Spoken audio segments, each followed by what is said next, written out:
Alors bonjour à tous, dans cette petite vidéo je vais essayer de synthétiser un petit peu ce qu'on a dit la fois dernière concernant le texte de Bergson que vous avez à expliquer pour jeudi, c'est notre dernier entraînement à l'explication de texte. Il figure au dos, enfin en page 2 de la feuille que je vous ai donnée, hein, donc c'est le dernier texte qui est tout en bas, juste après le texte de Changeux qu'on a étudié. Je le lis ici. Et puis, je vous donne quelques éléments pour essayer de faire ce devoir tout seul jeudi après-midi dans les conditions de l'examen du bac. Donc, un extrait de Bergson dans un ouvrage qui s'appelle L'énergie spirituelle, dans un chapitre qui s'appelle L'âme et le corps. Que nous dit en effet l'expérience? Elle nous montre que la vie de l'âme, ou si vous aimez mieux, la vie de la conscience, est liée à la vie du corps, qu'il y a solidarité entre elles et rien de plus. Mais ce point n'a jamais été contesté par personne, et il y a loin de là à soutenir que le cérébral est l'équivalent du mental, qu'on pourrait lire dans un cerveau tout ce qui se passe dans la conscience correspondante. Un vêtement est solidaire du clou auquel il est accroché. Il tombe si on l'arrache du clou. Il oscille si le clou remue. Il se troue, il se déchire, si la tête du clou est trop pointue. Il ne s'ensuit pas que chaque détail du clou corresponde à un détail du vêtement, ni que le clou soit l'équivalent du vêtement. Encore moins s'ensuit-il que le clou et le vêtement soient la même chose. Ainsi, la conscience est incontestablement accrochée à un cerveau, mais il ne résulte nullement de là que le cerveau dessine tout le détail de la conscience, ni que la conscience soit une fonction du cerveau. Tout ce que l'observation, l'expérience et par conséquent la science nous permet d'affirmer, c'est l'existence d'une certaine relation entre le cerveau et la conscience. Alors ce texte, nous en avons dit déjà quelques points. Tout d'abord, il prend place dans le chapitre que nous sommes en train d'étudier, à savoir le chapitre sur matière et esprit. Donc, assez facilement, on peut trouver le thème du texte. Il n'y a pas trop de surprises là-dedans. Pour le thème, bon, il s'agit de donner un thème suffisamment général, mais en même temps pas trop non plus déconnecté. C'est pas un texte sur l'intériorité en général. Il y a bien une question qui met en relation le cerveau, la conscience, etc. La thèse qu'il est en train de défendre est une thèse assez paradoxale. Alors, a priori, pas très compliquée. Vous la voyez dans le texte, je vous laisserai trouver les endroits où c'est défendu, mais il y a quand même cette idée que il y a un lien entre le cerveau et la conscience, et que ce lien n'implique pas la réduction de la conscience du cerveau, de la conscience au cerveau. Ce lien est maintenu en même temps qu'est maintenue la distinction entre les deux, conscience et cerveau. Ce qui est beaucoup plus problématique, si on regarde la fin du texte, c'est la dernière phrase. Tout ce que l'observation, l'expérience et par conséquent la science nous permet d'affirmer, c'est l'existence d'une certaine relation entre le cerveau et la conscience. Alors là, on a une thèse qui est assez étrange, qu'il va falloir justifier aussi, c'est que d'après Bergson, y compris la science, nous amène à cette conclusion qu'il existe une relation entre cerveau et conscience. Or, précisément, la science, si vous regardez le texte de Changeux, nous parle-t-elle de conscience, nous parle-t-elle d'âme, nous parle-t-elle d'intériorité, nous parle-t-elle de pensée? Pas vraiment. Or, elle ne nous en parle pas, ou lorsqu'elle nous en parle, c'est pour nous dire que c'est une illusion, ou pour nous dire que ceci n'existe pas, qu'il n'y a en réalité que le cerveau. Et Bergson, à la fin de son texte, conclut en disant non, pas du tout, la science arrive à la même conclusion que nous, philosophes, à savoir, il existe une distinction et une relation entre ce qu'on appelle le cerveau et la conscience. Voilà un petit peu le paradoxe qu'il va essayer de défendre. Qu'il va essayer de résoudre plutôt. Si on regarde maintenant le texte dans sa facture, la manière dont il est organisé, vous allez voir, alors attention, je précise parce que ça a été dit en cours la dernière fois, il n'y a pas de partie introductive. Dans un texte type bac, on ne vous donne pas un texte dans lequel vous diriez, voilà, ligne 1 à 2 ou ligne 1 à 3, il y a une introduction. Il n'y a pas d'introduction. Le texte commence généralement soit par une thèse, soit par une critique, soit par... il ne commence pas par une introduction. Donc le début du texte, si vous regardez l'enchaînement des idées, hein, vous avez toute une partie qui va essayer de montrer quelle va être la thèse principale. Puis, je vous laisserai trouver à quel endroit, hein, arrive un... Alors, certains ont dit en cours un exemple. Ce n'est pas tout à fait un exemple, c'est ce que l'on appelle en philosophie une analogie.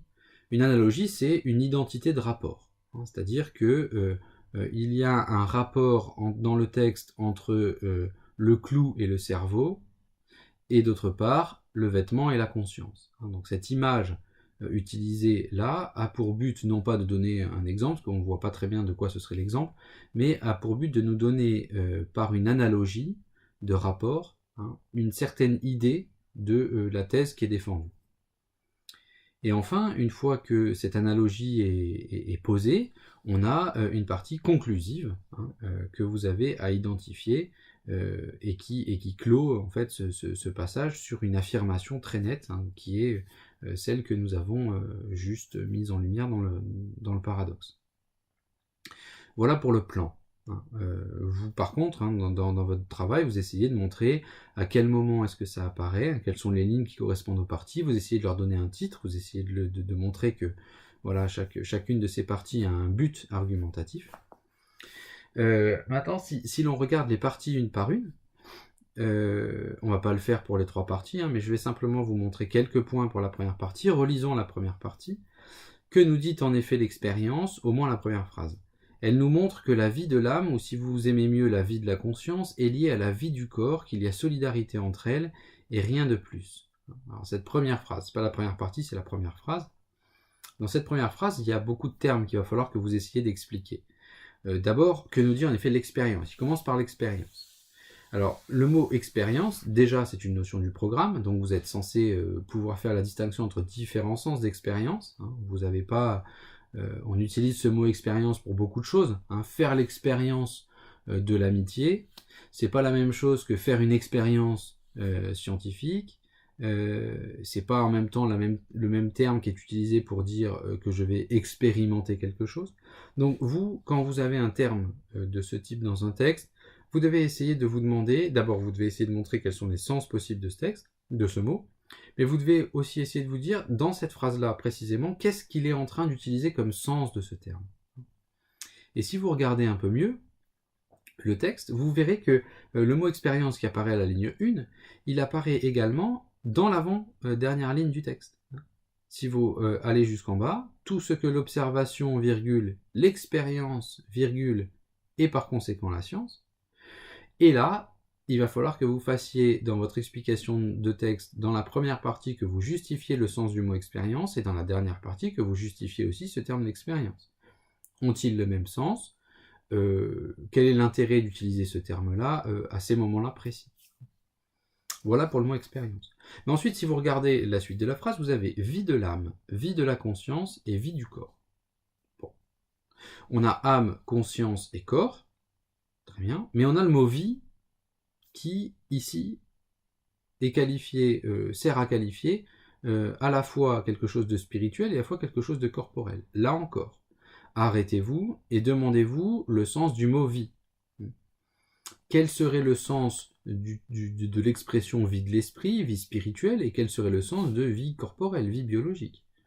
Ça, vous devez l'analyser. Et vous devez montrer que, quelque part, il utilise ce terme parce qu'il va aller dans le sens de la thèse qu'il veut défendre. Il y a un sens pour Bergson à utiliser le mot vie pour qualifier la vie de la conscience et la vie du corps. Et enfin, vous avez le terme, sur lequel vous n'allez pas épiloguer parce que c'est pas vraiment un terme philosophique, mais il y a solidarité entre ces vies du corps et ces vies de la conscience. Là encore, vous expliquez.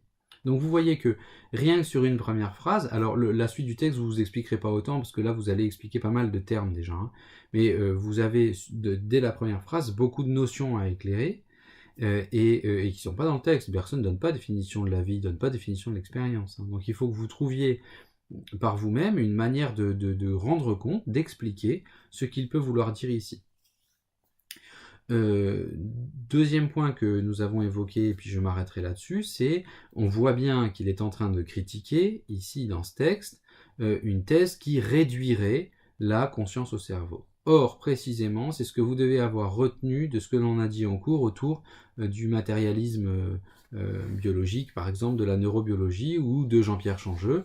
Je vous invite du coup à, lorsque vous expliquez ce texte, à revenir en même temps à ce que l'on a dit autour du texte de Jean-Pierre Changeux, qui est ici, ou de ce que l'on a dit aussi dans le diaporama. Bref, aidez-vous du cours, aidez-vous de ce que l'on a dit, aidez-vous des thèses que l'on a déjà travaillées, pour mieux comprendre le texte de Bergson et mieux comprendre quel est l'argument qui lui permet de le critiquer. Voilà. Je précise simplement que c'est notre dernier exercice type bac pour une explication de texte. Vous avez jeudi la possibilité de le faire dans le temps de l'épreuve du bac, et je vous conseille vraiment de vous entraîner à le faire dans ce temps limité, pour que déjà vous puissiez vous dire, voilà, je suis en condition d'examen et j'essaye de voir ce que je fais. Si vous dépassez, c'est pas grave, je corrige quand même, il n'y a pas de souci.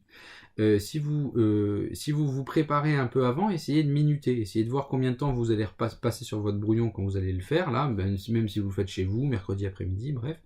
Essayez de minuter pour passer environ 1h30 sur le brouillon, mais pas plus. Essayez de garder 1h30.